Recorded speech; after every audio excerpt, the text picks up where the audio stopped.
To Gaza, where at least 15 people, including 4 children, have starved to death since yesterday, according to the Palestinian-run health ministry, which is controlled by Hamas, which the U.S. considers a terrorist group. As Israeli tanks rolled into the central Gazan city of Deir al-Balah for the first time since the war began, according to Israeli military media reports, the central location for aid groups such as the World Health Organization. Joining us now, Arwa Damon, the president and founder of Inarah, which provides medical and mental health assistance to children in war zones. She's also a former CNN senior international correspondent. Arwa, it's so good to see you again.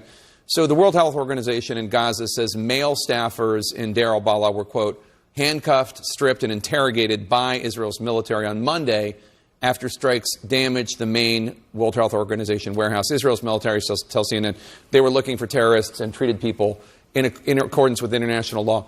What are you hearing from aid workers on the ground in central Gaza about how difficult this job is?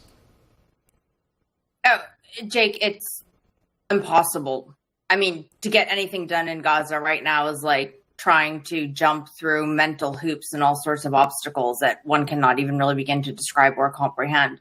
When it comes to what happened at the WHO site, they basically had a number of their staff and their families who were sheltering at that site because of the evacuation order for huge parts of Deir al-Balah. And that is when the location, which was deconflicted, by the way, was first initially hit in an airstrike, and then the IDF forces entered. As far as we know right now, one of their staff is still being detained by the IDF, and they put out a press release saying that the men were stripped down, that they were searched, and that the women and children were led away at gunpoint. Look, we've had staff that, had to evacuate their homes because of the evacuation orders that came down in Deir al-Balah as well.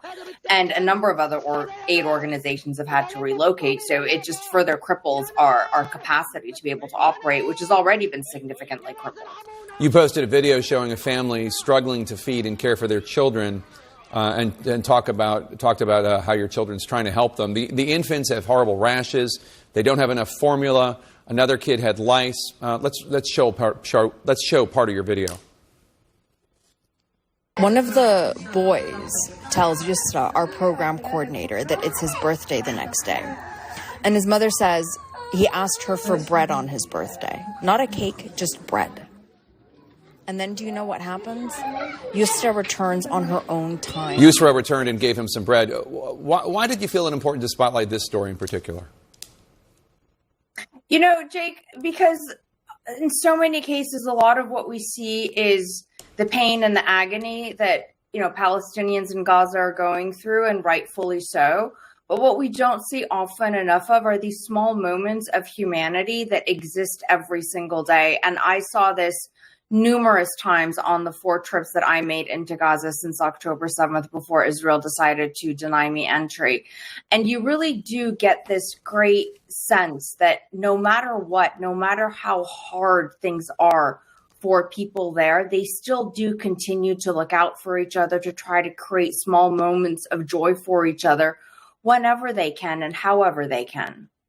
Agence France Presse, AFP, one of the world's largest news agencies, says that they're trying to evacuate their remaining freelance staff from Gaza because the situation, they say, has become untenable. It's already incredibly difficult, of course, if not impossible, to report from the ground in Gaza for most news organizations because, obviously, it's a war zone. It's so dangerous. But now they're talking about the struggle to get food as one of the reasons. What did you make of that when you heard that? This is one of the many reasons why a lot of, individuals and other journalists are saying this is why you need to let the rest of the media into Gaza, because the pressure on Palestinian journalists has been enormous. And look, they're struggling just like the rest of the population. They are hungry. Even they and those who are making a salary, my staff who are making a salary, can not always find enough food to actually be able to feed themselves and their families. I get messages from, friends who are doctors, from our own staff as well, who are just messaging saying, I'm hungry. And you don't really know how to respond to that because there is no logical response to that.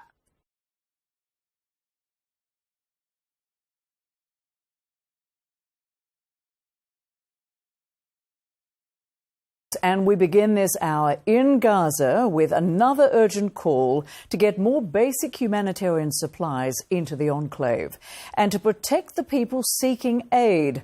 A warning, though, some of the images you are about to see are disturbing.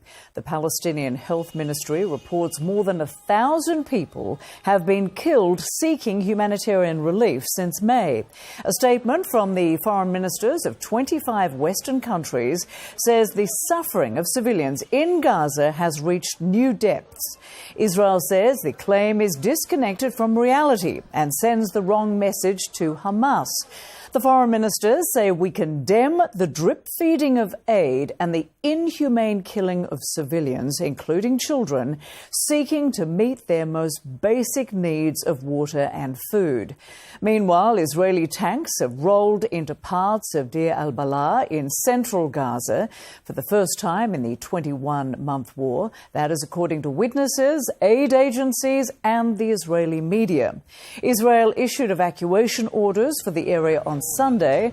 Hostage families are condemning the move, which they say puts their loved ones at risk.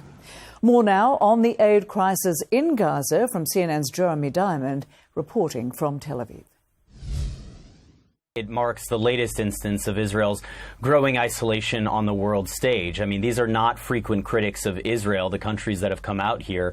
More than 24 Western countries led by France, the United Kingdom, Canada, and the language that they are using is quite stark, and it speaks to the undeniable nature of what we are seeing on the ground right now. As these countries say, the suffering of civilians in Gaza has reached, quote, new depths. They call this Gaza Humanitarian Foundation aid delivery model spearheaded by Israel itself, quote, dangerous, and they say that it fuels instability and deprives Gazans of human dignity.